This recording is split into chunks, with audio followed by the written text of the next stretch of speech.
Welcome to the Unpacking the Framework video series. This series provides valuable information about the National Best Practice Framework for Early Childhood Intervention. My name is Denise Luscombe, and this video introduction is being recorded on Whadjuk Noongar Budja. I acknowledge the traditional custodians of this land and the land you're listening from, and recognise their continued connection to country, waterways and community. I would also like to pay my respects to their elders, past and present.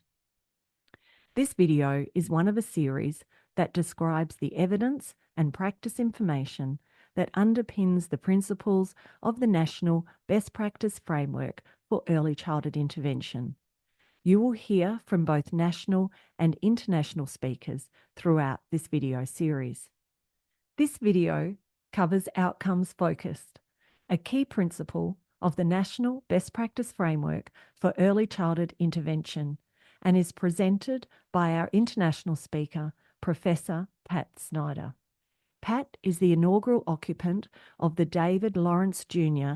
Endowed Chair in Early Childhood Studies, a distinguished professor of special education and early childhood studies, an affiliate professor of pediatrics, and the founding director of the Anita Zucker Center for Excellence in Early Childhood Studies at the University of Florida. Pat has worked in community-based and academic settings for over 4 decades, focusing on birth to age 5. She's been a direct service provider in early intervention and inclusive preschool programs, an early learning program administrator, a faculty member, a researcher, and a higher education administrator. Pat was a long-standing member of the Recommended Practices Committee for the International Division for Early Childhood, or DEC, of the Council for Exceptional Children, which produced the 1998, 2000, and 2014 versions of the practices and related materials. She's been a principal investigator, co-principal investigator for many research, demonstration, and training projects, which, with networks of community, state, national, and international collaborators, have helped inform practices in the field focused on embedded learning, the pyramid model, practice-based coaching, and assessment. Her current work focuses on supporting and studying the implementation of these practices in early intervention and inclusive early learning settings, and examining program, practitioner, family, and child outcomes. Thank you for the introduction. I pay my respects to elders past, present, and future, and acknowledge the importance of Indigenous knowledge in the Australian context. As noted in the introduction, the principle I will be focused on is the outcome-focused principle, which is defined as the benefits and changes experienced by children and families as a result of the implementation of services and supports. Outcomes integrate a series of meaningful behaviors, skills, or indicators aligned with the goals which mirror child and family priorities, aspirations, and concerns. As will be considered and illustrated, outcomes are differentiated from goals. Goals are what you aim to achieve. Outcomes are the results or changes that happen after efforts are made toward goals. The outcome principle is important because it highlights if early childhood intervention efforts are having effects on what matters to children, parents, and their families. There are several building blocks for the outcomes principle. These building blocks are based on evidence from research, integrated with values and wisdom continuously built through assessing child and family outcomes in relation to their ECI experiences and practitioners' experiences implementing frameworks, principles, and practices. The outcome principle emphasizes family and, to the extent possible, child involvement in 3 important building blocks.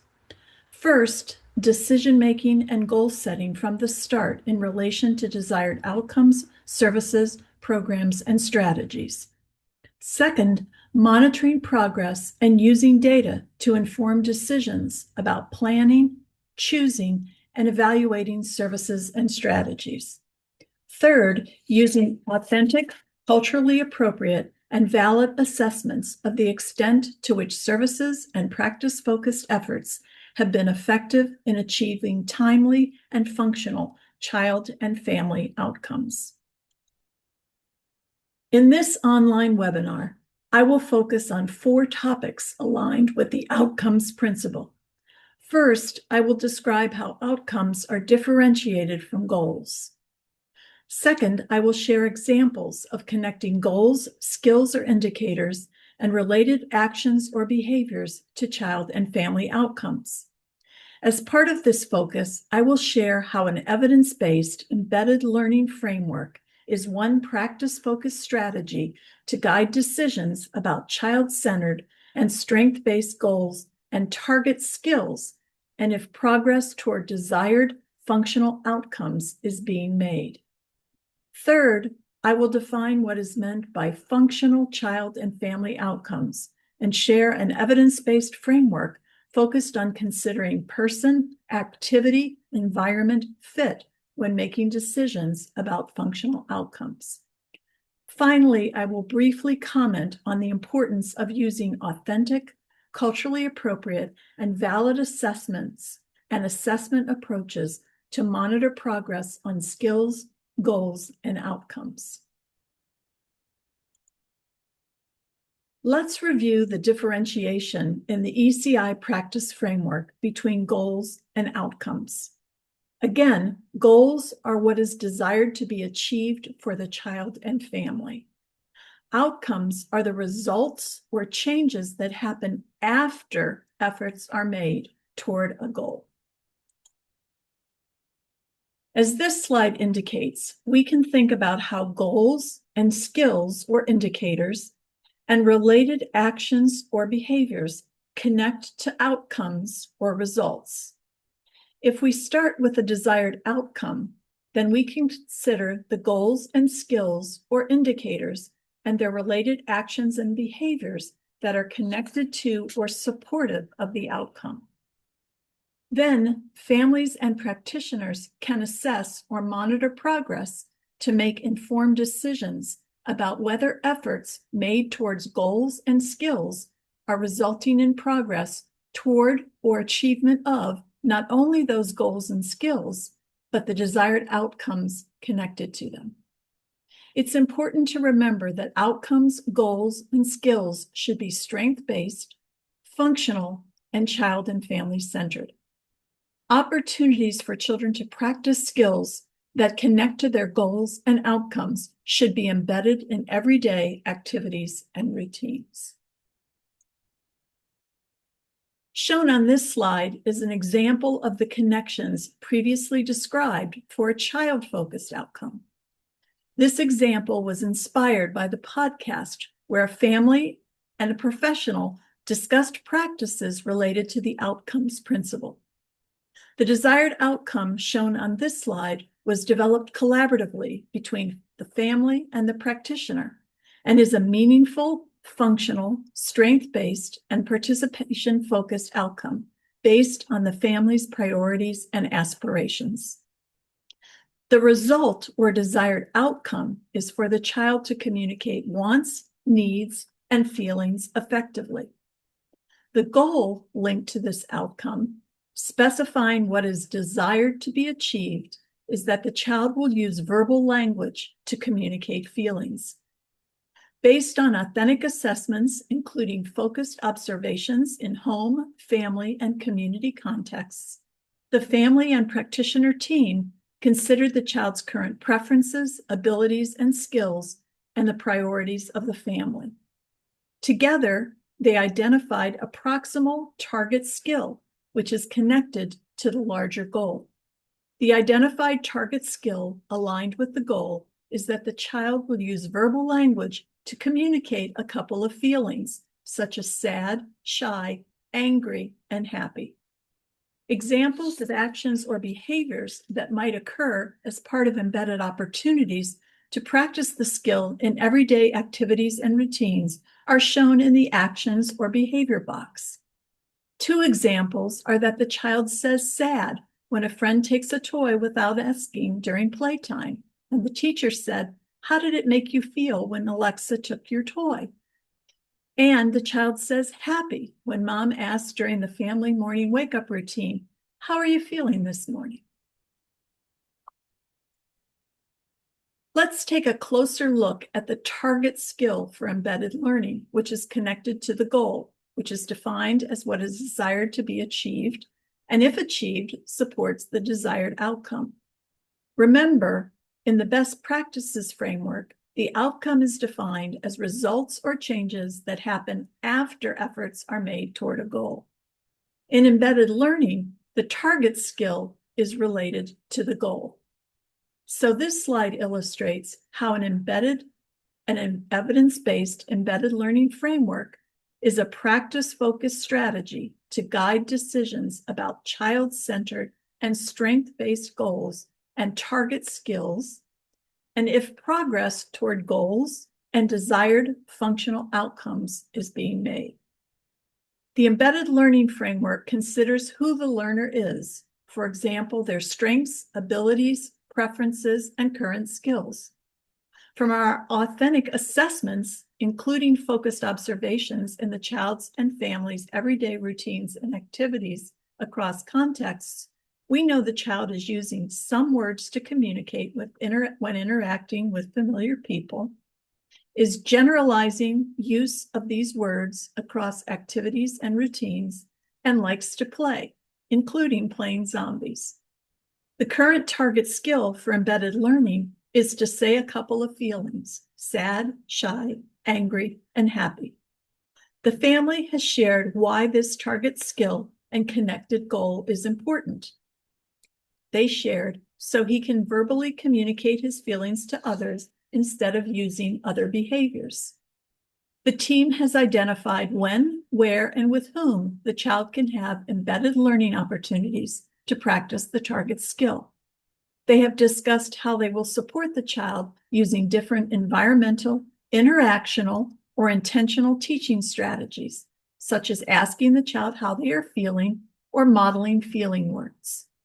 They discuss how they know if embedded learning is working and decide that they will know it is working when the child can verbally say how they are feeling, for example, using a few feelings words versus other behaviors.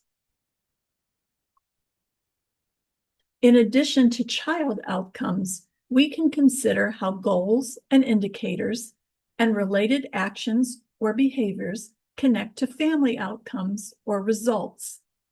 This slide shows an example of a desired family outcome: joining a support group with families from our community who speak Mandarin and share experiences with early childhood intervention. The goal connected to this outcome is connect with and attend a support group with families from our community who speak Mandarin and have experiences in early childhood intervention. Example indicators showing progress toward the goal are meet with the Community Family Resource Specialist, or FRS, and learn about support groups for connecting with other families from the community who speak Mandarin and have early childhood intervention experiences, contact families from the support group, and attend a support group to make a connection. Examples of special actions or behaviors linked to the progress indicators are shown. A noteworthy takeaway from the child and family outcome examples is that progress monitoring can occur across all connected parts: actions and behaviors, skills or progress indicators, goals, and outcomes. Now that we have considered distinctions between outcomes and goals and the connections among outcomes, goals, skills or indicators, and actions or behaviors, let's take a closer look at function and functional, which is another important part of the outcomes-focused principle. When referring to functional child outcomes, we mean results or efforts that enhance a child's access, participation, and learning in everyday routines and activities.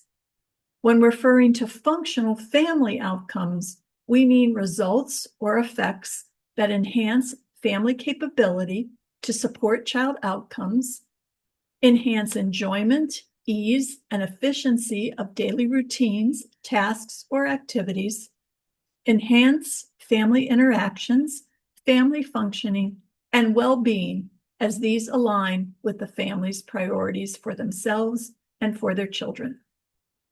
Functional outcomes enhance the ways a child and family function in everyday life.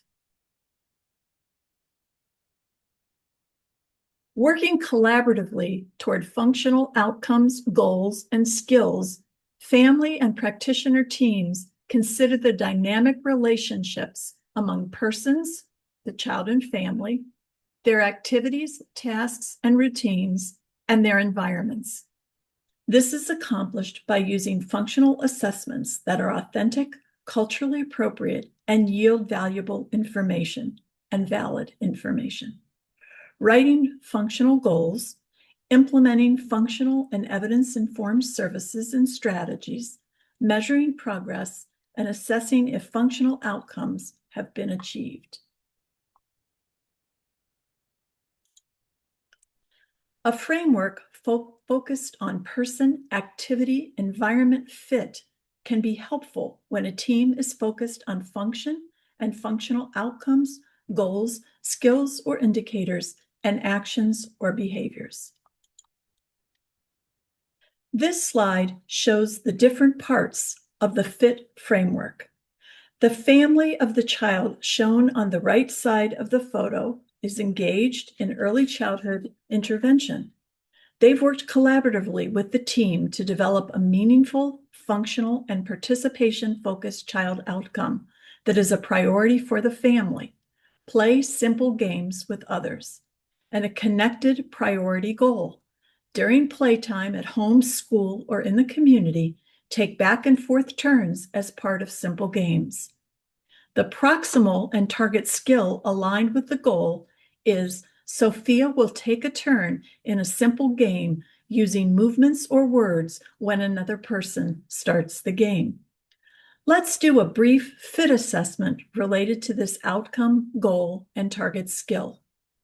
If we think about the child and the person from a biological and physiological perspective, we assume the child is biologically and physiologically stable, given she's sitting upright and breathing, and her sensory systems appear to be intact.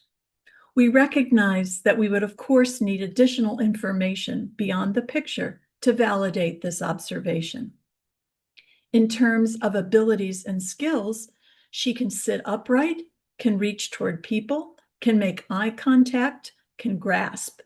Notice these are strength-based observations. From a preference perspective, it appears from our observation that she's interested in the other child and is enjoying the interaction. She seems to have experiences with playing simple games and engaging in back and forth interactions.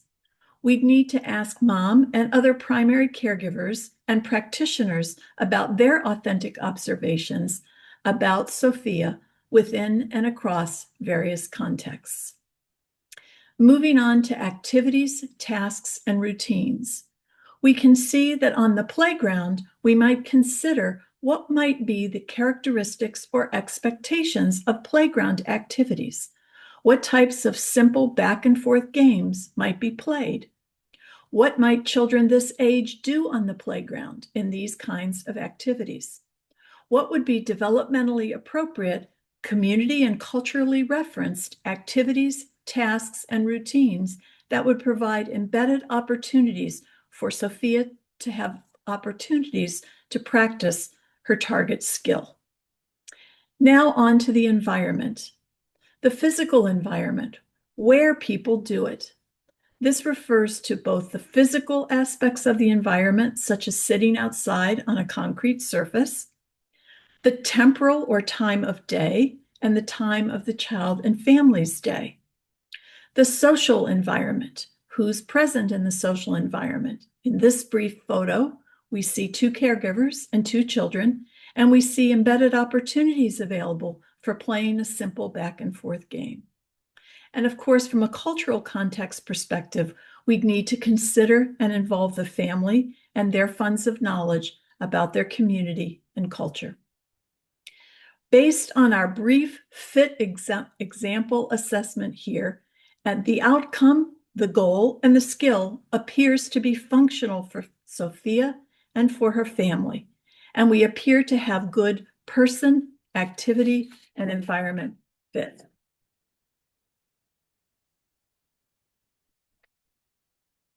It's important to recognize, of course, that functional and function is a relative term.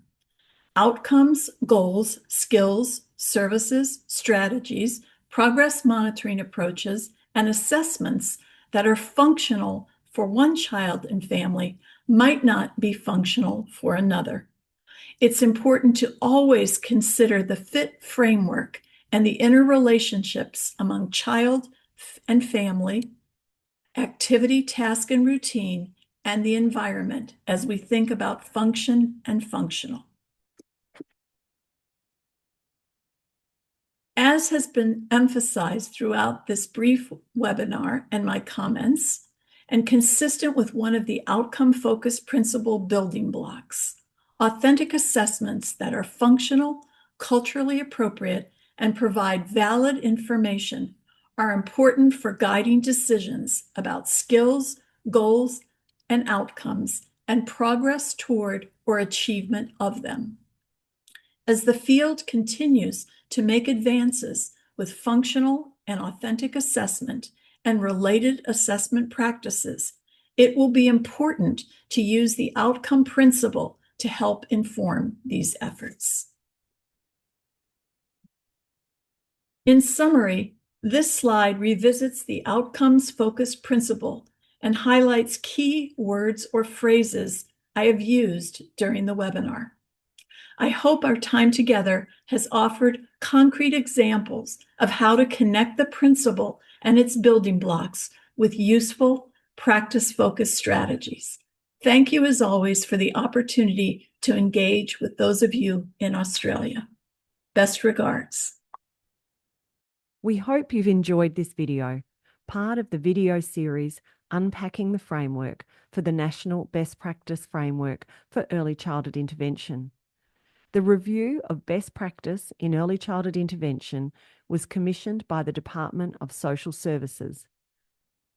Led by the University of Melbourne, the project team included PRECI, professionals and researchers in early childhood intervention, Murdoch Children's Research Institute, SNAICC, National Voice for Our Children, Children and Young People with Disability Australia, and ACD, Advocating for Children with Disability. Coordination and production of the video series was led by PRECI.